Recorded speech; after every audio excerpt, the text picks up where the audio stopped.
Greetings, everyone.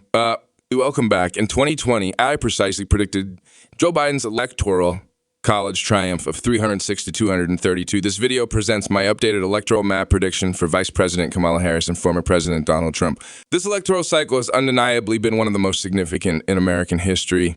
Only 5 months prior, Joe Biden was expected to be the Democratic nominee, but he exited the race in mid-July, enabling Kamala Harris to assume the lead on the ticket. In August and September, the election seemed intensely close, with numerous individuals on the left anticipating Harris's victory. Nonetheless, I have maintained consistency in my forecast throughout this duration. We will begin by examining the likely outcomes for Donald Trump, concentrating on two significant scenarios. Alaska, a state he has won by double-digit margins in the last two elections, and is unlikely to lose despite its recent liberal trends in Maine's 2nd District, which he is anticipated to win for a third consecutive time. Furthermore, in the Midwest, we have Iowa and Ohio. In 2020, these two states were expected to be fiercely contested, with polls suggesting that Trump would win by a margin of only 1%. Nevertheless, he ultimately secured victories in Iowa and Ohio by a margin of 8 points in each state. Presently, polling indicates that Trump is up by roughly 6 to 8 points in these elections, perhaps allowing him to exceed the double-digit threshold.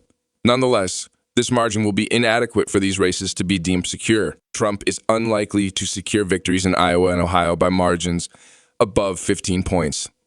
These states are expected to remain dependable for the former president, providing him with an additional 23 electoral votes.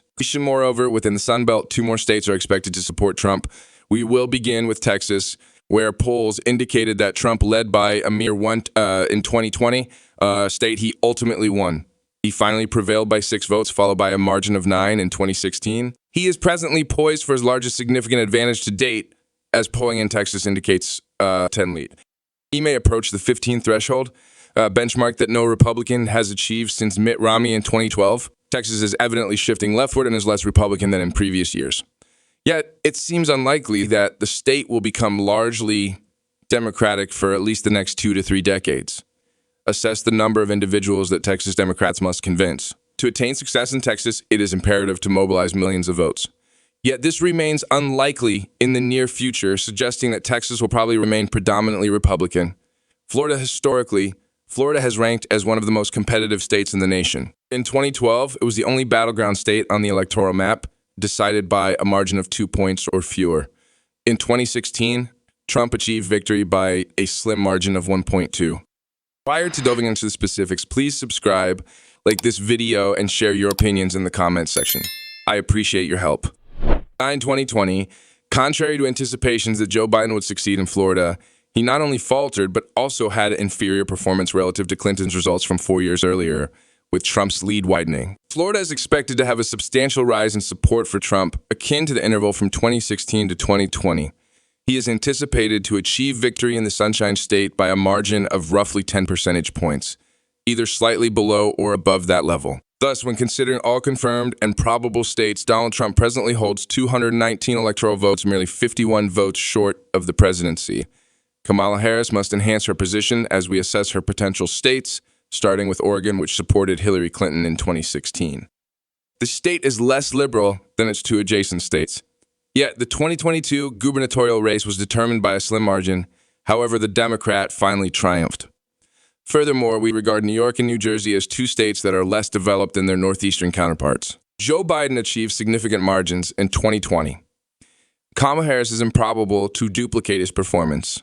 New Jersey demonstrated a significant blue alignment, whereas New York transitioned to blue by a margin of 23 points. Kamala Harris may be fortunate to achieve victory by even half that margin, considering the Democrats' diminishing performance in New York, which has ceased to be the bulwark it once was. Thus, both states are inclined to support the vice president. Moreover, Kamala Harris is anticipated to secure victory in Colorado by a margin of 7 points, notwithstanding Joe Biden's 14-point triumph in the previous election cycle.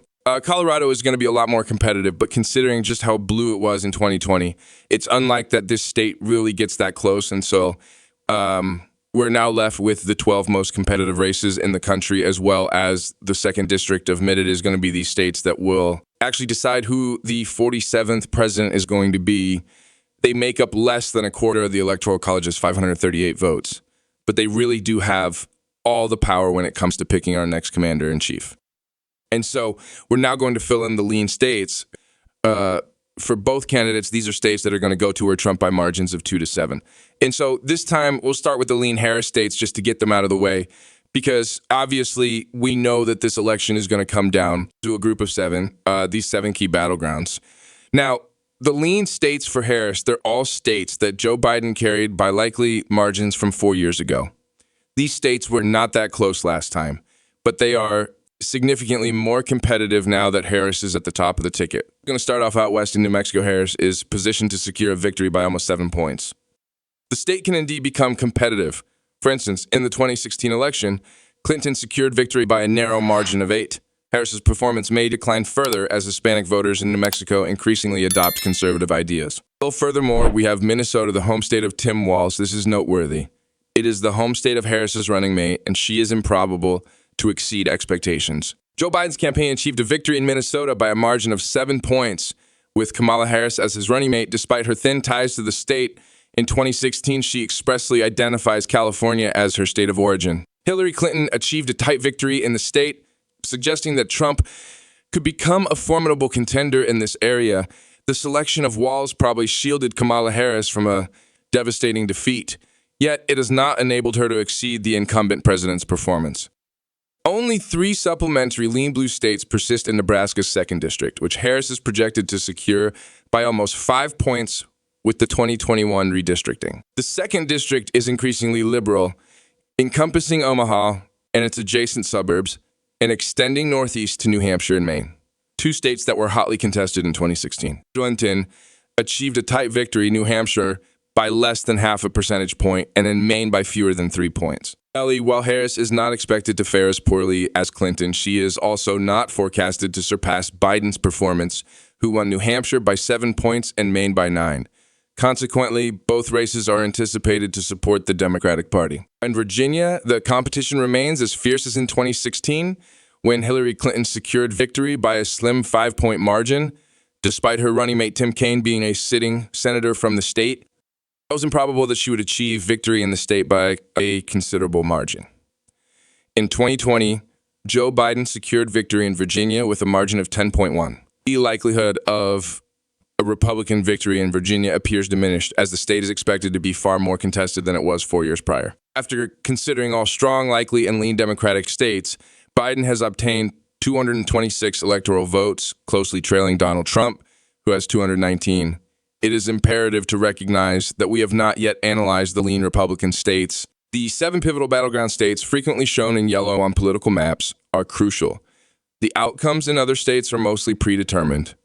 The Republican-leaning states exhibit Trump's strong performance in anticipated closely contested races. He will outline Trump's path to victory, highlighting states he's expected to win by significant margins, as well as those that will be the most competitive among the 7, beginning with Arizona. This state is anticipated to cast votes more conservatively than Georgia and North Carolina, deviating from its voting patterns in 2016 and 2020. In 2016, Trump secured Arizona by 3.5, but subsequently lost it to Joe Biden by 0.3. Arizona is a competitive state that has traditionally favored the Republican Party. However, it has drifted to the left over the past decade and is currently represented by 2 Democratic senators. The Republican Party has faced challenges in candidate selection for down-ballot races, as demonstrated by Kari Lake's defeat in the 2022 gubernatorial election and her subsequent loss to Ruben Gallego in the Senate contest. Martha McSally's 2 failed races have further impeded Republican aspirations. Notwithstanding these challenges, Republicans have the capacity to achieve victories in Arizona dependent on enhanced candidate selections. Donald Trump, as a formidable candidate, is positioned to attain achievement in Arizona, which is anticipated to advantage the Republican Party. I presently foresee a victory margin of roughly 3 for the former president in the eastern region. Moreover, early voting data in Georgia and North Carolina seems advantageous for Republicans, suggesting that Trump is poised to achieve victory in both states. Although he secured victory in North Carolina in 2020, he lost Georgia, the most disputed state in the nation. Biden was the first Democrat to achieve victory since Bill Clinton in 1992, akin to Arizona. Georgia has continuously served as a Republican stronghold, endorsing Trump by 5 points in 2016, Romney by 8 in 2012, and McCain by 5 in 2008. During the Bush administration, a preference for Republicans was apparent, surpassing 16 points. Consequently, Georgia is anticipated to return to Republican supremacy, but with a narrow margin for Trump. This signifies a secondary triumph for the former president, who is anticipated to obtain North Carolina, the one swing state he has prevailed in during both prior elections. Trump presently possesses 262 electoral votes and requires any 3 of the remaining upper Midwestern states to exceed 270. Nevada will be inadequate. We will initiate in Pennsylvania. This state is probably the primary supporter of Trump, considering its geographical location between Michigan and Wisconsin regarding political alignment. Kamala Harris appointed Tim Wells as her vice presidential nominee. Minnesota exerts a considerable influence on Wisconsin, potentially offering a slight advantage to the state. Therefore, Pennsylvania is expected to be the crucial element that enables Trump to surpass 270 electoral votes. He achieved victory in the state in 2016, with Michigan and Wisconsin enabling him to attain triumphs in these 3 competitions in 2020. Despite losing Pennsylvania by 1.2, he currently leads in the polls by roughly 1. He will undoubtedly exceed expectations and regain Pennsylvania. Thus, the election is essentially finalized. The margin by which Trump prevails in the Electoral College is irrelevant. He is positioned to obtain additional states, especially the tilt states, where results will be decided by a margin of 2 percentage points or fewer, beginning with Wisconsin and Michigan. If Trump attains victory in Pennsylvania, he is improbable to lose these contests. All 3 of these states, known as the former Blue Wall states, reliably support the same candidate. The most recent occasion on which they did not endorse the same candidate was during the 1988 election. Since 1992, they consistently supported the Democratic Party until 2016. When Trump achieved victories in all 3 instances in 2020, Joe Biden reestablished their support. I do not foresee a deviation from this trend. I presume all 3 will coalesce around the same candidate, perhaps the former president. Nevada has persistently evaded Republican success among all battleground states for the last 20 years. Nevada is the last state that Donald Trump has not obtained, but this will change in 5 days. Nevada is likely to favor the Republican Party, having transitioned conservatively in the last 10 years. Republicans attained the governorship with Joe Lombardo, who displaced the Democratic incumbent Steve Sisolak. As November commences, I anticipate that Donald Trump will secure 312 electoral votes. Kamala Harris 226 represents the most dismal Democratic performance since 1988. Harris is presently encountering considerable difficulties, whilst Donald Trump has a distinctly favorable position in the electoral period. Trump is exploiting this advantageous opportunity. Thank you all for your attention. Kindly ensure to like, comment, and subscribe without delay.